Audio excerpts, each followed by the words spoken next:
Fun week, and could you end it in any better way? The Woj bomb yesterday in the 2 o'clock hour, and here we are. A decision that could transform the NBA for years to come.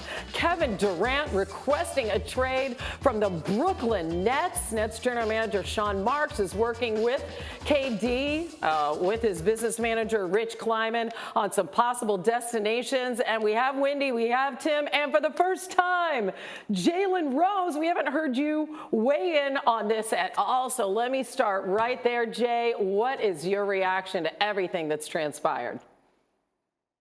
My initial reaction is it takes courage to be happy, regardless of the relationship, whether it's family, friends, whether it's somebody you date, and whether it's somebody you in business with. So many people woke up this morning and in dysfunctional situations that they can walk away from, but they don't have the courage to. Kevin Durant was looking around.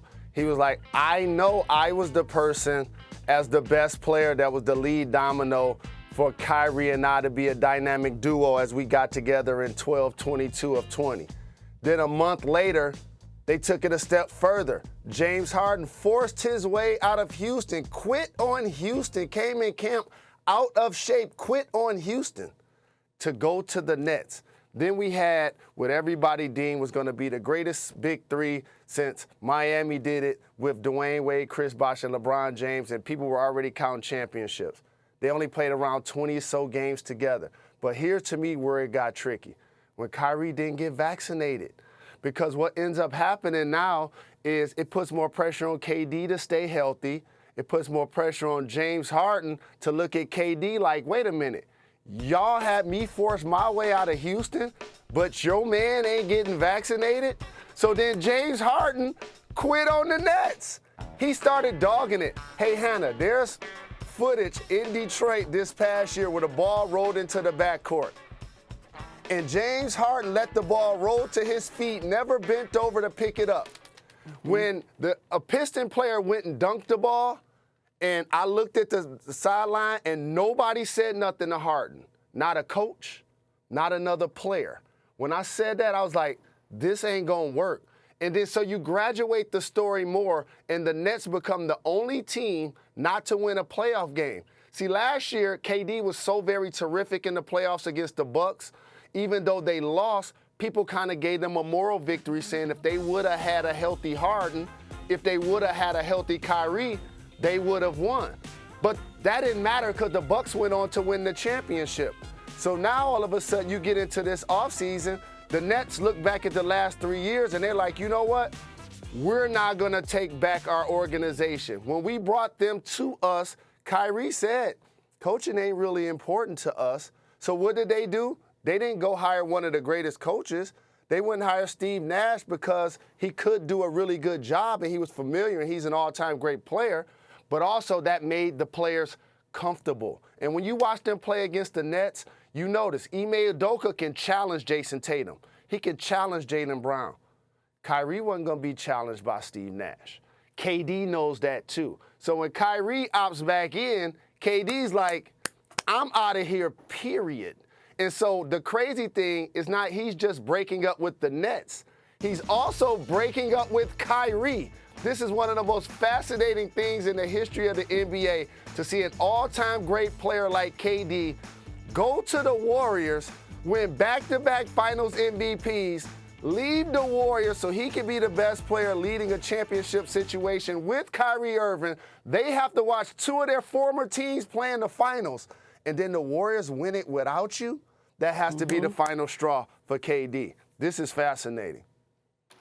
Masterful layout of the history of the Nets in just a few minutes. Jalen, appreciate that. And Wendy, can you add a little bit of perspective onto what Jalen said? Yeah, I think it was not just Durant, it was also the organization. And giving too much power to Durant and KD? Yes, they certainly did. And, you know, remember the landscape when Durant and Kyrie went there. There was a bunch of teams that had salary caps. The Lakers were trying to get these guys. The Clippers were trying to get these guys. The Knicks were trying to get these guys. You weren't just competing, you know, to get their attention. You were competing with all these other teams. And so the deal that they made which was not only are we going to sign you to huge contracts, we're going to give you influence, is what helped them get the deal done. But right from the very start, it was built on a sand foundation, especially knowing that Kyrie hadn't proven that he could be an effective leader.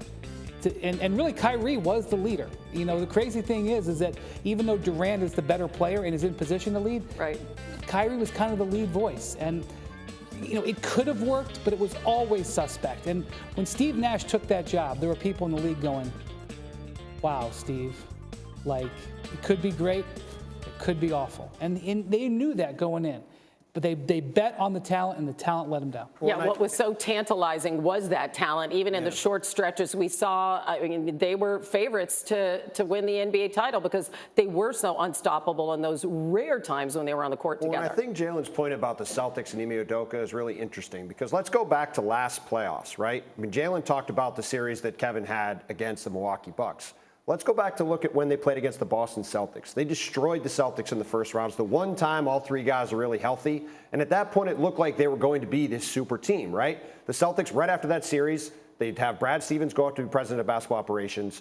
Danny Ainge moves on, and they hire Ime Udoka. When you look at what the Boston Celtics did this year, going to the NBA Finals, Ime Udoka coming in and having accountability up and down the roster, challenging his best players publicly, repeatedly, throughout the season. Early in the year, there were a lot of people going, man. Day one, he was on them. What is Ime Udoka doing? He's challenging these players. It's not going to work out. And it took a while for it to work out. But it came together. But it came together, and that team had a great season. And that accountability Jalen was talking about was there for the Celtics from top to bottom. And with the Nets, from day one, with Kyrie Irving and Kevin Durant, it was about what they wanted, and it was never about what the team wanted. And I think that dynamic there, and especially when you have the Nets come back and get blown out by the Celtics this year, it's just a fascinating dichotomy in how those two teams are set up and where they both are now. Yeah.